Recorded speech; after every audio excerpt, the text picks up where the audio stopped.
welcome to another exciting NAHB Power Hitters.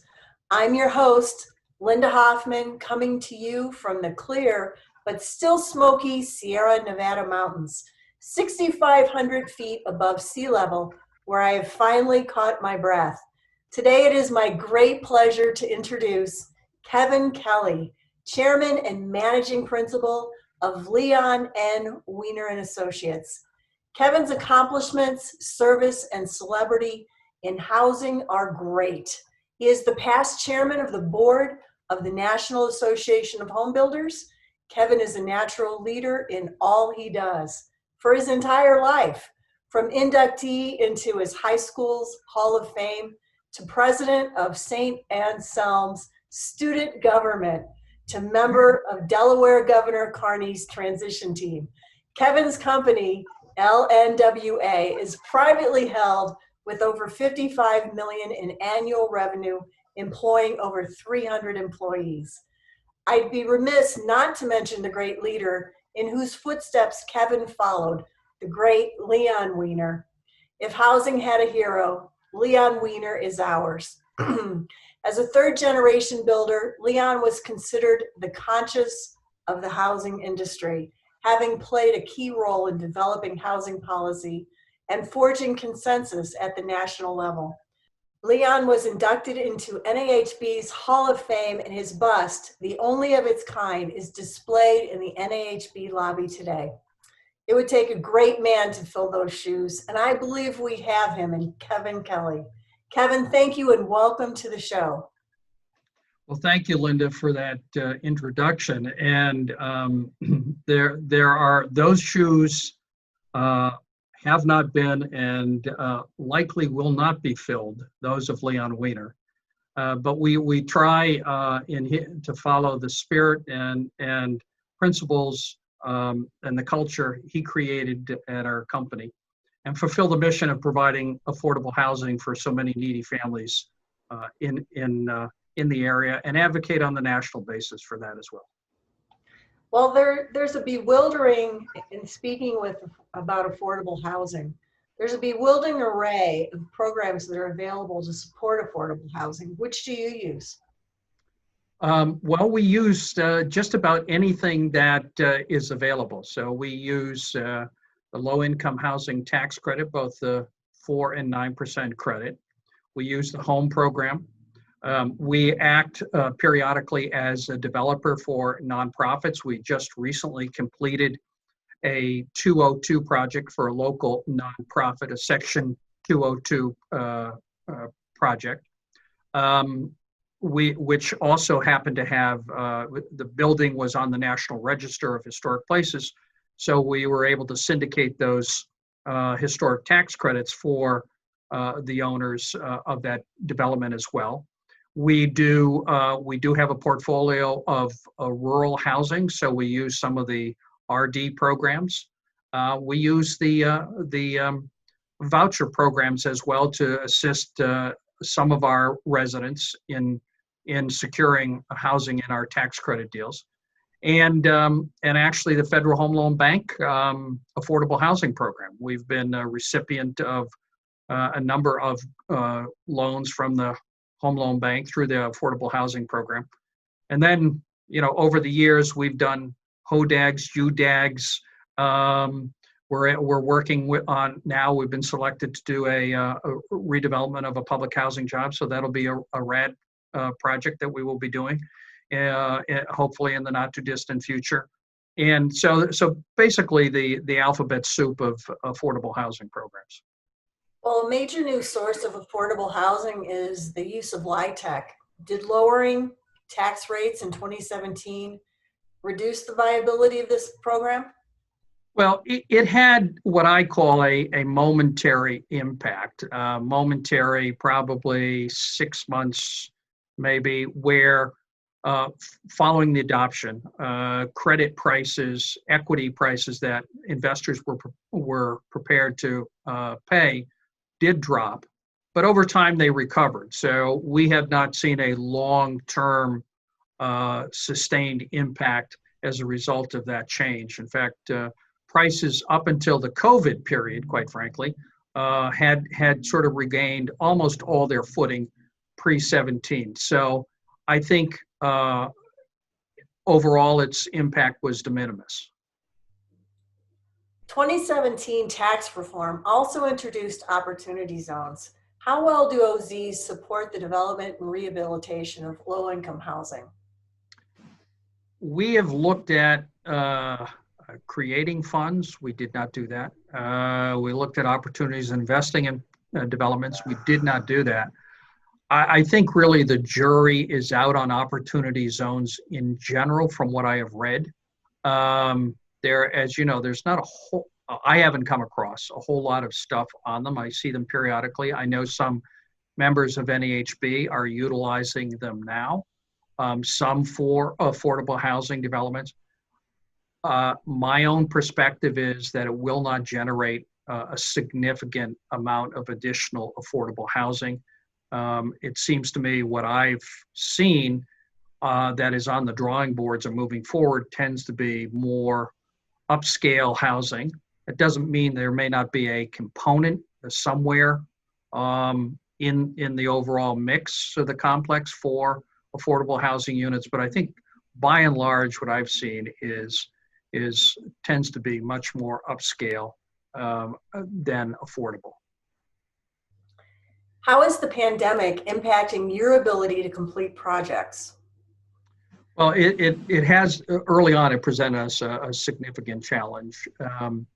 We closed our headquarters operations after the second week in March because of the spread and to ensure the safety of our employees. We adjusted the work schedules of our on-site property management staff, got lots of PPE, et cetera.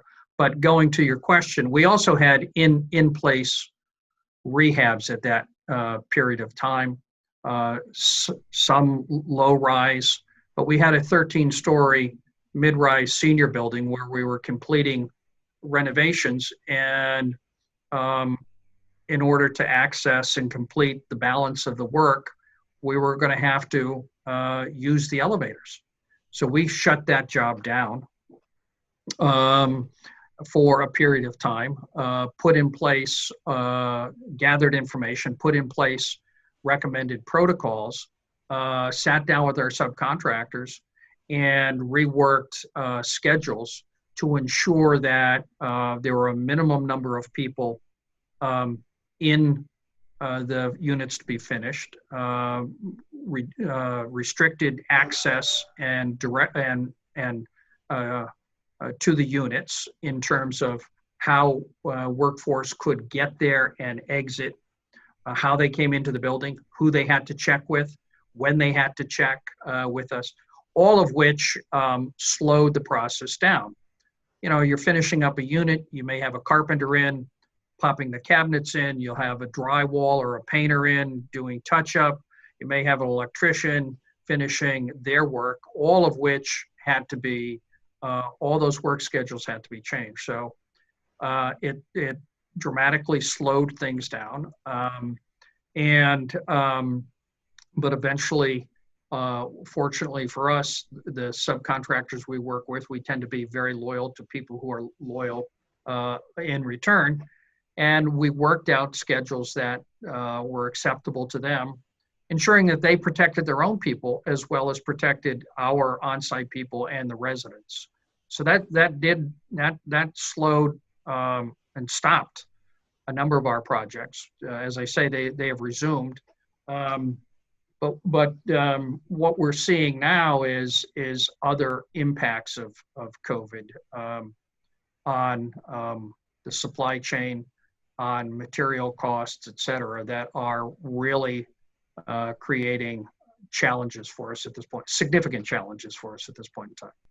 So how are you overcoming those, or what do you see as? Well, part of the I can't overcome the.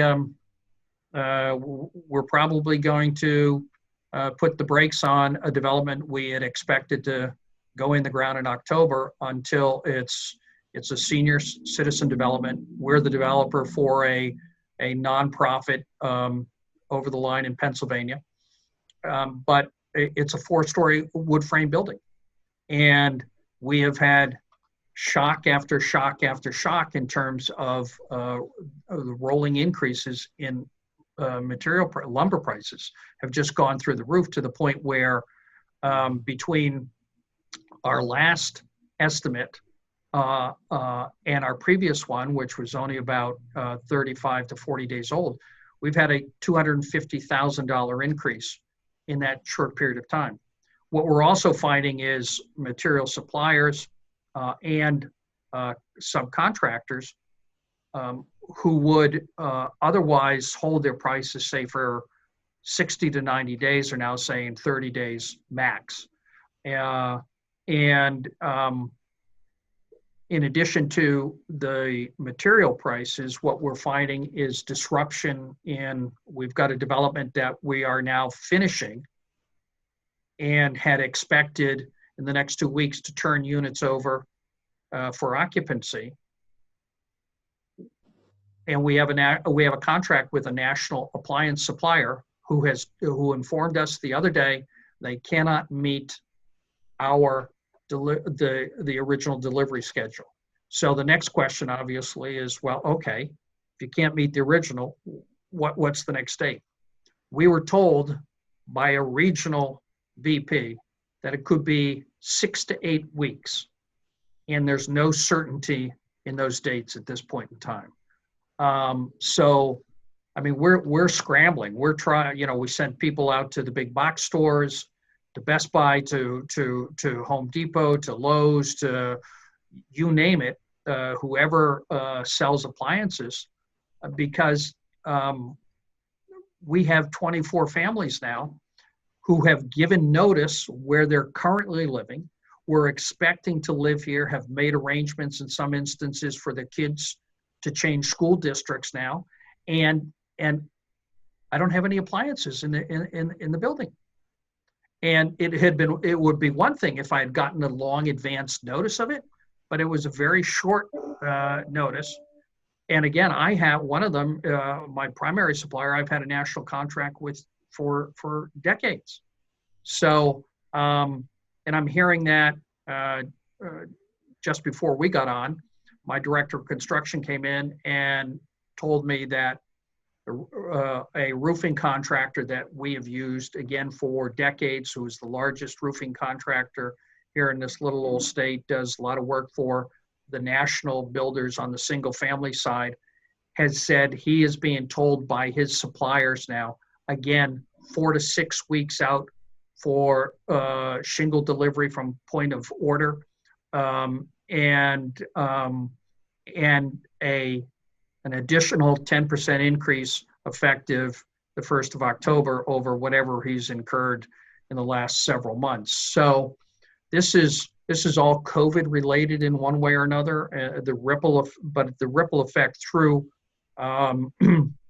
through the supply chain is really a disruptive, and B, is going to be very costly. Particularly, I mean, lumber is a prime example of that. And we would have thought by now, I think, somebody who doesn't understand that side of the business would have thought that this had sort of been digested and worked through the system, but clearly it has not. And, I'm not sure when we're going to see an improvement in this situation. Kevin, that's a huge impact. Do you see any solutions for easing the supply chain? Well, again, we all heard the stories about, for us in the lumber mills cutting down, no pun intended, shutting down so that they could put in place protective measures, which is something to be applauded. But we also heard the fact that many workers were impacted and exposed or infected by COVID, so that severely diminished their workforce for a period of time. But I think we were under the impression that we'd got past that. But I don't know whether there was such a pent up demand that unsatisfied demand that production simply hasn't been able to keep up with it. I don't, as regards the appliance manufacturing and things, I don't at this point in time. I assume I hear it's all COVID related, but I don't know the specifics of what part of the chain is most impacted. Mm-hmm. Well, we look forward to hearing more about that, and hopefully the resolution is close. Hopefully. Yes. We could go on about the impacts of COVID probably ad infinitum, but I'd like to move back to affordability, which you are truly the expert on. Many cities have affordable housing inclusionary mandates. Do these mandates drive up rents for the market rate residents? Are factors such as density bonuses enough to make the affordable units at least break even? And I know there are split feelings on this, but your boots on the ground. What does? Well, I built a deal a few years ago, a market rate deal, 245 apartments. We had 10% of those were affordable. But the question of whether they work or don't work, what they do to the market side of the equation, is really a question of how the ordinance is structured in the first place. So, for instance, I had we're looking at a project across the river in New Jersey last year. Terrific location, market would have been great, et cetera. But looking at the affordable housing ordinance that was in place in the municipality, we ran the numbers and we could not make up on the upside what we were going to lose by meeting the required low income restrictions they had in place. My experience with the development I built not too long ago here in Wilmington that was not the case. I got a significant enough density bump that permitted me to generally offset what would have been the internal subsidy for the market rate rents. So I think those are very specific case by case bases on what is the land cost, how low are you going? What are the market rents, where are the income levels set? For instance, in the development I referenced, we had a portion of the renters had to be between 80 and 110% of median income. As it turned out, the vast majority of our renters were well above median income to begin with. So that wasn't a challenge. The other component was between 50 and 80%. And as it turned out, most people were in probably the 70 to 80% range in that lower category. But so a lot depends on their whole myriad of factors. As I say, it depends how deep the low income skewing goes and what you have to offset there. And as I say, great location, great site that I had to walk away from over in New Jersey just because the skewing was so low, I couldn't make it up on the upside. Understood. Because what we tell people, look, you understand the mathematics, but the market is the market, and that presents a cap, and that will be the point that I can't exceed to make up the skewing at the lower end. So it's a balancing act, and it varies greatly from community to community. Mm-hmm. Do you find that you walk away from more deals than not, or is it about even? Oh, I would say probably we probably walk away from more deals than we we chase. We're not solely driven by producing the next housing unit. As you indicated earlier, I've been involved on the advocacy side, supporting the industry for years, as have my partners Dave Curtis and Glenn Brooks, and now my son Sean.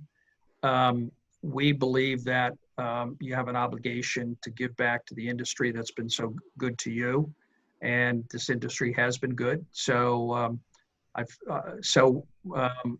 that takes time and effort away from doing the next deal. But as a practical matter, we see lots of things come in the door. We've been around for 70 plus years, so a lot of people know us. So we get all kinds of things thrown our way.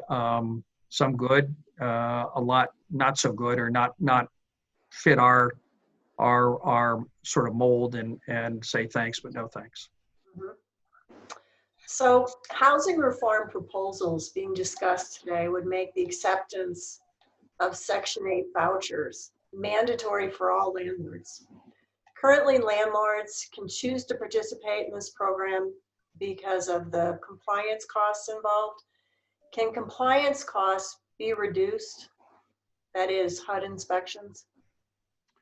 I guess they could be. I think it's unlikely because there's a regulatory element, to ensure that the money the taxpayers have provided to help run that, ensure that program meets its objectives are being spent properly. I quite frankly have as an advocate for affordable housing, I don't see that as a prudent or smart approach. It's going to alienate a lot of people. The answer to America's housing dilemma is supply. Supply, supply, supply, supply, supply. When the tax credit program began 30 years ago, it was producing 100,000 units a year. It's now about half that. And you can go into a whole myriad of reasons why: land costs, regulatory costs, material costs, et cetera, the cost of producing the product, the box, as I say sometimes. But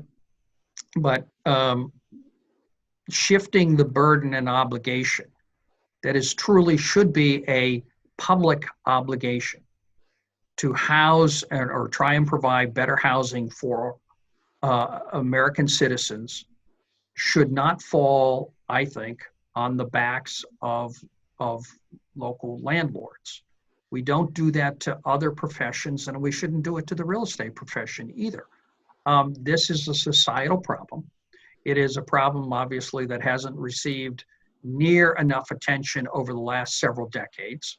And that's why we're in the predicament we're in now, where for every one subsidized unit, there's 4 or 5 people on the waiting list. I mean, I have senior developments where if I kept the waiting lists open, you put your name on the waiting list and you could be waiting 5 years to get into that development. We can talk about all the reasons why that has occurred, but saddling the private sector with that obligation is shifting a responsibility that should be borne by the government and by our political leaders to solve. And again, the way to solve it, I believe, is through increase in supply. To that end, there was a time when gentrification was seen as a good thing, that it reduced what was sometimes called urban blight. Today, gentrification has become a dirty word to many advocates, especially for low-income housing. Is there a way to rehabilitate blighted communities without displacing current residents? Well, I think there is, but part of the question is, again, what is the local local public policy. I mean, that's what we deal with every day. Who is it? In these areas, usually it's public policy after the development of some plan to improve the living standards. But the question is, who's the target audience? Who are they looking for? Who do they want to assist? What is what are the components of that plan that would ensure that, for instance, not all low-income families are displaced? So going back to the discussion we had a little earlier about inclusionary zoning, do you as part of that public policy create enough incentives so that you can house people of modest means while developing more expensive housing, while developing office, commercial, and all the various components that foster a thriving community? And so I think there are ways that it can be done, but as obviously is the case in many instances, it hasn't always been done. So it takes a lot of time, a lot of effort, a lot of understanding, I think, also of private sector dynamics that aren't understood and often are painted with a very broad negative brush on the public side or the nonprofit side of the equation. People, on this side of the equation, the for-profit development side, are often categorized as all kinds of things, and it really isn't true. I mean, sit down and do the mathematics, and why would I do that? I'm not in this to lose money. I'm not in to become a robber baron, but I'm not in it to lose. I'm not going to lose money doing it. So, well thought out public policy where you bring in the elements of the community and give them credence, I think can lead to those kinds of positive outcomes. But regrettably, that doesn't always happen. So if you had any advice for Secretary Ben Carson, what would it be? And this is my last question. Provide more money for affordable housing. Protect the home program. Protect this community development block grant fund. Increase funding for both would be my suggestions to for the secretary. Very good. Very good. Well, thank you, Kevin. We really appreciate your time. This has been the best segment yet. So much great boots on the ground information. Thank you, Kevin, for sharing your great knowledge, and thank you for joining us. My pleasure. Thank you. I'm Linda Hoffman. See you on our next exciting episode of NAHB Power Hitters, where we interview Ed Easley, president of Lennar Multifamily. See you then.